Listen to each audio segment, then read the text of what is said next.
Hello students, कैसे हैं आप सब लोग। उम्मीद करती हूँ सब अच्छे होंगे। मैं Meena Rana ICT virtual class में आपका स्वागत करती हूँ। स्टूडेंट्स, हम पढ़ रहे हैं क्लास 7 की हिंदी, और हिंदी में हम वर्ण विचार पढ़ रहे थे। तो वर्ण विचार में हमने प्रीवियस लेक्चर में स्वरों के बारे में पढ़े, और साथ में हमने व्यंजन और व्यंजनों के भेद किए। आगे हम आज की क्लास में कंटिन्यू करेंगे। चलिए, तो यहाँ हम बात कर रहे थे व्यंजनों। तो हमने इससे पहली क्लास में आपको अनुस्वार, अनुनासिक, आगत, विसर्ग ध्वनि के बारे में पढ़ाया। ठीक है, अनुस्वार हो गया, अनुनासिक हो गया, विसर्ग हो गया, आगत हो गया। ठीक है, तो ये सब हमने प्रीवियस लेक्चर में पढ़ा। हमने आज की क्लास में व्यंजनों को पढ़ना है। तो व्यंजन क्या होते हैं? जिन वर्णों के उच्चारण में स्वरों की सहायता ली जाती है उन्हें व्यंजन कहते हैं, और इनके उच्चारण में वायु थोड़ा रुक कर मुख से बाहर निकलती है। हिंदी में व्यंजनों की संख्या 33 है, और संयुक्त व्यंजनों को मिलाकर इनकी संख्या 37 है। ये हमने कल की क्लास में भी डिस्कस किया था। व्यंजनों के यहाँ पर दो आधारों पर भेद हैं, जिसमें आपके स्पर्श के आधार पर और श्वास मात्रा के आधार पर। तो स्पर्श के आधार पर पुनः व्यंजनों के 3 भेद हैं: स्पर्श व्यंजन, अंतःस्थ व्यंजन, ऊष्म व्यंजन। तो स्पर्श के आधार पर व्यंजनों के निम्नलिखित यहाँ पर 3 भेद हैं: स्पर्श व्यंजन, अंतःस्थ व्यंजन और ऊष्म व्यंजन। स्पर्श व्यंजन क्या होता है? जिन व्यंजनों का उच्चारण करते समय जीभ मुख के विभिन्न भागों कंठ, तालु, मूर्धा, दांत, ओस को स्पर्श करती है, उन्हें स्पर्श व्यंजन कहते हैं। इन्हें 5 वर्गों में बांटा गया है, जो इस प्रकार से है: क वर्ग, च वर्ग, ट वर्ग, त वर्ग, प वर्ग। ठीक है, तो 5 वर्गों में इसे बांटा गया है। और इनका नाम कैसे रखा गया? जो पहला वर्ण है उन्हीं के आधार पर इनका नाम रखा गया है, और इनके जो 5वें वर्ण हैं उनको पंचम वर्ण कहते हैं। अंतिम वर्णों को पंचम वर्ण कहते हैं। तो जो क वर्ग है इसका उच्चारण स्थान कंठ है, यानी कि हमारे कंठ से क वर्ग का उच्चारण होता है। क, ख, ग, घ। तो क वर्ग का उच्चारण हमारे कंठ से होता है, और च वर्ग का उच्चारण हमारे तालु से होता है। इसलिए इस वर्ग को तालव्य और कंठ से होने वाले वर्ग का, यानी इसका उच्चारण जो है जिसका हम कंठ से करते हैं वो कंठ कहलाता है। तालु का यहाँ पर तालव्य, यानी कि जिन वर्णों का उच्चारण हमारी तालु से होता है उन्हें तालव्य कहते हैं। जिन वर्णों का उच्चारण हमारे मूर्धा स्थान से होता है उन्हें मूर्धन्य कहते हैं। और त वर्ग, जिन वर्णों का उच्चारण हमारे दांत से होता है उन्हें हम दंत्य कहते हैं। ठीक है, क वर्ग का उच्चारण क, फ, ब, भ, म। ओष्ठ, हमारे ओठों से जिन वर्गों का उच्चारण अपने ओठों से हम करते हैं वह आपका प वर्ग कहलाता है, वह आपका प वर्ग कहलाता है। तो हिंदी वर्णमाला में 5 वर्गों की बात हम कर रहे हैं, और देखिए इन वर्गों का उच्चारण करते समय हमारी जीभ हमारे मुख के अंदर अलग अलग भागों में स्पर्श करती है। क वर्ग का उच्चारण करते समय हमारे कंठ से इसका उच्चारण होता है। उच्चारण स्थान क्या है? कंठ है, इसलिए इस वर्ग को हम कंठ कहते हैं। च वर्ग का उच्चारण हमारी तालु से होता है, हमारी जीभ हमारी तालु स्थान को स्पर्श करती है, तो इसलिए इसे तालव्य कहते हैं। ट वर्ग का उच्चारण हमारे मूर्धा स्थान से होता है, इसलिए इसे मूर्धन्य कहते हैं। और त वर्ग का उच्चारण हमारे दांतों से होता है, यानी कि हमारी जीभ हमारे दांतों को स्पर्श करती है, तो इसलिए इसे दंत्य कहा जाता है। और प वर्ग का उच्चारण हमारे ओष्ठ से, यानी हमारे होंठों से जो है हम इसका उच्चारण करते हैं, प, फ, ब। तो आप क्या करेंगे? आप सबका उच्चारण करेंगे। तो ये हमने कल की क्लास में यहाँ पर डिस्कस किया था। इसके बाद दूसरा यहाँ पर भेद है अंतःस्थ व्यंजन। अंतःस्थ व्यंजन, तो जिन व्यंजनों के उच्चारण में वायु मुख के किसी भाग को, जिन व्यंजनों के उच्चारण में वायु मुख के किसी भाग को पूरी तरह स्पर्श नहीं करती उन्हें अंतःस्थ व्यंजन कहते हैं। उन्हें अंतःस्थ व्यंजन कहते हैं। अंतःस्थ व्यंजन 4 होते हैं: य, र, ल, व। अंतःस्थ व्यंजन 4 हैं: य, र, ल, व। य, र, ल, व। तो ये आपके क्या है? अंतःस्थ व्यंजन है। लिख लेंगे अंतःस्थ व्यंजन। तो जिन व्यंजनों के उच्चारण में वायुमुख के किसी भाग को पूरी तरह स्पर्श नहीं करती, मुख के किसी भाग को पूरी तरह स्पर्श नहीं करती, उन्हें अंतःस्थ व्यंजन कहते हैं। उन्हें अंतःस्थ व्यंजन कहते हैं। अंतःस्थ व्यंजन 4 होते हैं: य, र, ल, व। य, र, ल, व, ये 4 आपके अंतःस्थ व्यंजन हैं। चलिएगा,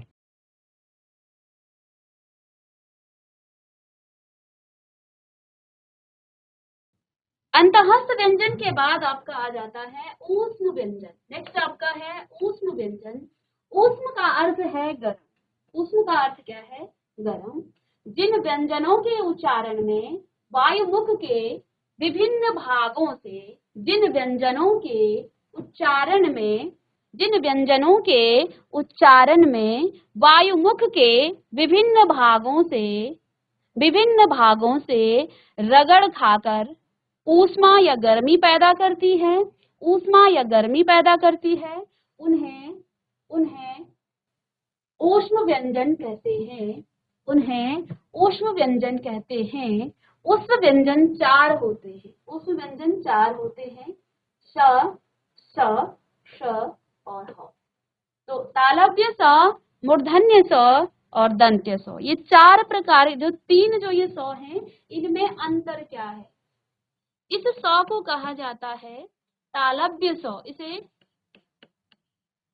तालव्य स कहते हैं। यानी कि श का उच्चारण करते समय हमारी जीभ हमारे तालु स्थान को स्पर्श करती है। श, इसको हम कहते हैं मूर्धा, मूर्धा श। ठीक है। और तीसरा जो स है, इसे हम दंत्य स कहते हैं। यानी कि इनका उच्चारण करते समय हमारी जीभ हमारे दांतों को स्पर्श करती है। स, ठीक है। तो ये आपके ऊष्म व्यंजन हैं। साथ में इन 3 स में क्या अंतर है?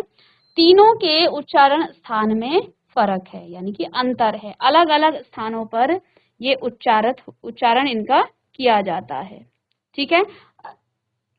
इसके बाद बेटा आपका श्वास मात्रा के आधार पर, श्वास मात्रा के आधार पर, तो श्वास वायु के आधार पर हिंदी में व्यंजनों के 2 भेद हैं। हिंदी में व्यंजनों के 2 भेद हैं। पहला भेद है अल्प प्राण व्यंजन और दूसरा है महाप्राण व्यंजन। अल्प प्राण व्यंजन, महाप्राण व्यंजन। अल्प प्राण व्यंजन और महाप्राण व्यंजन, यानी कि किसी भी वर्ण का उच्चारण करते समय हमारे मुख से कितनी वायु बाहर निकल रही है, कितनी श्वास की मात्रा बाहर निकल रही है। तो पहला आपका अल्प प्राण व्यंजन है। तो जिन वर्णों के उच्चारण में वायु की मात्रा कम होती है, जिन वर्णों के उच्चारण में वायु की मात्रा कम होती है, वे अल्प प्राण व्यंजन कहलाते हैं। वे अल्प प्राण व्यंजन कहलाते हैं। हिंदी वर्णमाला के प्रत्येक वर्ग का पहला, तीसरा और 5वां वर्ण अल्प प्राण कहलाता है। ठीक है। चलिएगा, जिन वर्णों के उच्चारण में वायु की मात्रा कम होती है, वे अल्प प्राण व्यंजन कहलाते हैं। वे अल्प प्राण व्यंजन कहलाते हैं। हिंदी वर्णमाला के प्रत्येक वर्ग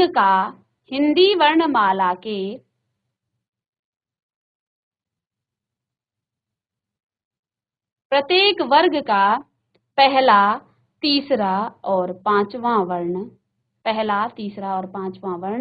अल्प प्राण व्यंजन होता है। अल्प प्राण व्यंजन होता है। जैसे क वर्ग का पहला वर्ण, बेटा क वर्ग में क्या क्या आते हैं? क, ख, ग, घ और अंग। तो ये इसका पहला वर्ण क्या है? क। तीसरा वर्ण क्या है? ग। और 5वां क्या है? अंग।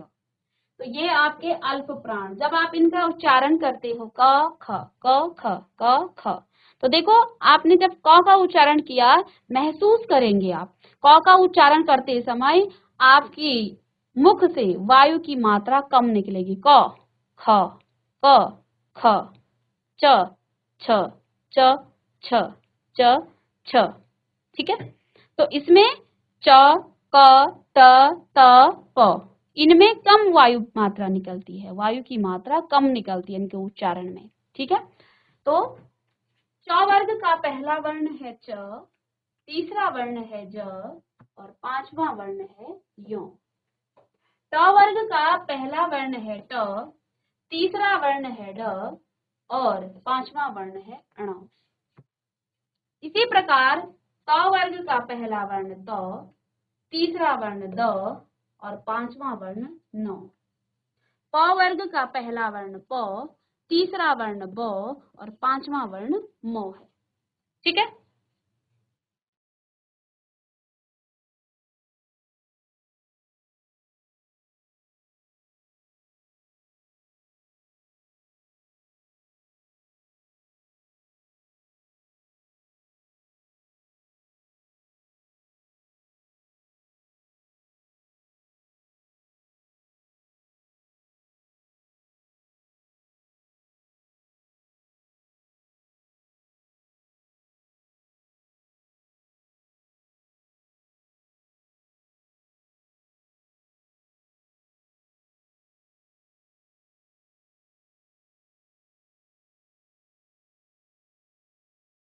चलिए, इसके अतिरिक्त यहाँ पर कुछ और आपके अल्प प्राण व्यंजन हैं, जिसमें ड़, य, र, ल, व वर्ण भी अल्प प्राण व्यंजन में आते हैं। दूसरा यहाँ पर भेद है महाप्राण व्यंजन। महाप्राण व्यंजन,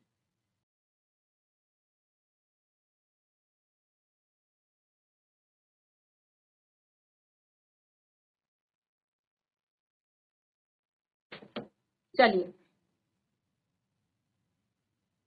तो महाप्राण व्यंजन में आपके क्या आ जाते हैं? जिन वर्णों के उच्चारण में वायु की मात्रा अधिक होती है, जिन वर्णों के उच्चारण में वायु की मात्रा अधिक होती है, वे महाप्राण व्यंजन कहलाते हैं। वे क्या कहलाते हैं? महाप्राण व्यंजन कहलाते हैं। हिंदी वर्णमाला के प्रत्येक वर्ग का दूसरा तथा चौथा वर्ण महाप्राण व्यंजन होता है। हिंदी वर्णमाला के प्रत्येक वर्ग का दूसरा तथा चौथा वर्ण महाप्राण व्यंजन होता है। तो पहला, तीसरा और पांचवा तो आपका क्या हो गया? अल्प प्राण हो गया, और दूसरा और चौथा आपका क्या हो जाएगा? महाप्राण व्यंजन। ठीक है, तो ये आपका महाप्राण व्यंजन हो जाता है। जैसे क वर्ग का दूसरा वर्ण क्या है? ख, च वर्ग का दूसरा घ, त वर्ग का दूसरा थ और चौथा वर्ण आपका ध। ठीक है, ख वर्ग का चौथा वर्ण आपका क वर्ग का आपका चौथा वर्ण घ। ठीक है, च वर्ग का दूसरा वर्ण छ, चौथा वर्ण झ। ऐसे ही ट वर्ग का दूसरा ठ और चौथा वर्ण ध। ठीक है, प वर्ग का दूसरा वर्ण फ है और चौथा वर्ण भ है। ठीक है, तो इनको आप लिख लेंगे। इसके अतिरिक्त यहाँ पर ढ, श, स, श, स, ह वर्ण भी महाप्राण व्यंजन हैं। ये भी महाप्राण व्यंजन हैं। ठीक है, चलिएगा।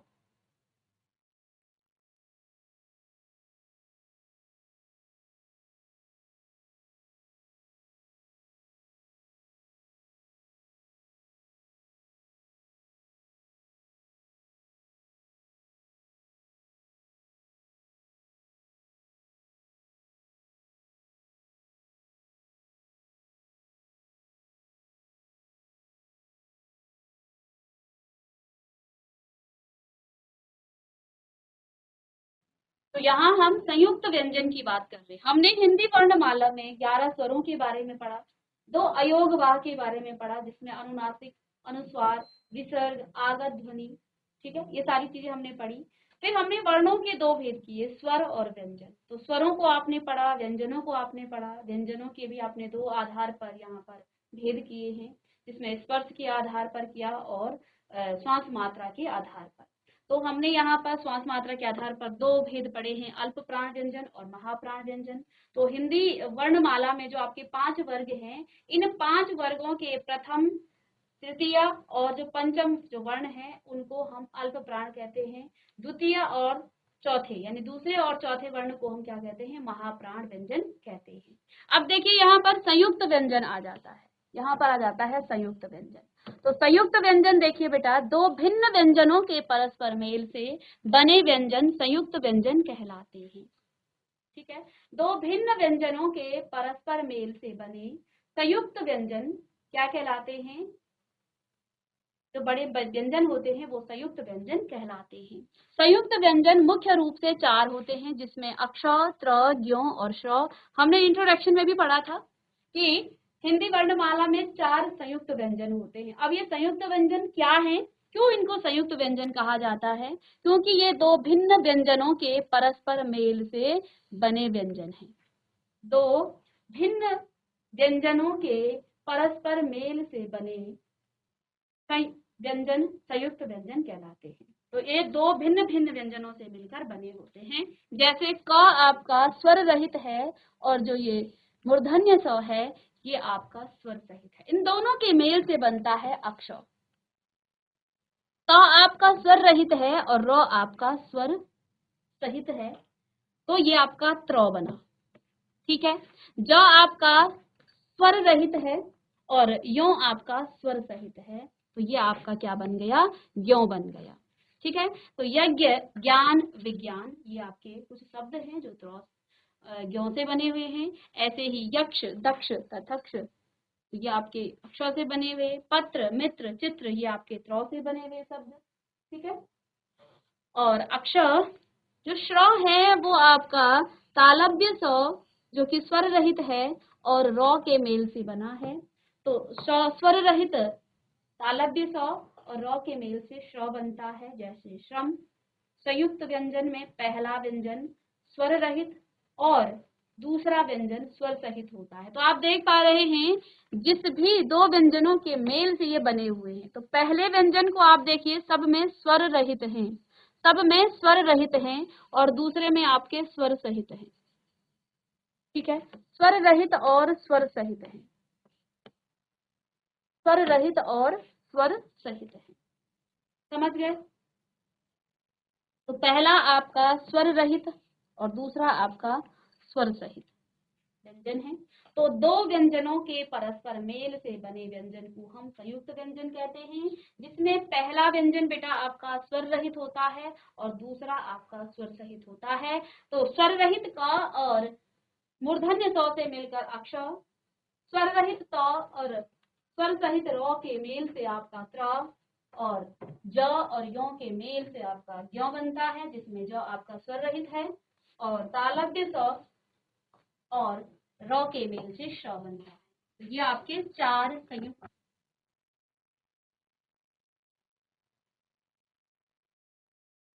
अभ्यास और साथ में कुछ और कॉन्सेप्ट हम यहाँ पर पढ़ेंगे और उसके बाद हम यहाँ वर्णों के विच्छेद करेंगे और फिर हम नेक्स्ट क्लास में शब्द विचार पढ़ेंगे। चलिए, तो बच्चों आज की क्लास में आपने व्यंजनों के भेद किए और साथ में हमने संयुक्त व्यंजन के बारे में पढ़ा। उम्मीद करती हूँ सभी ने नोट किया होगा और आपको समझ में भी आया होगा।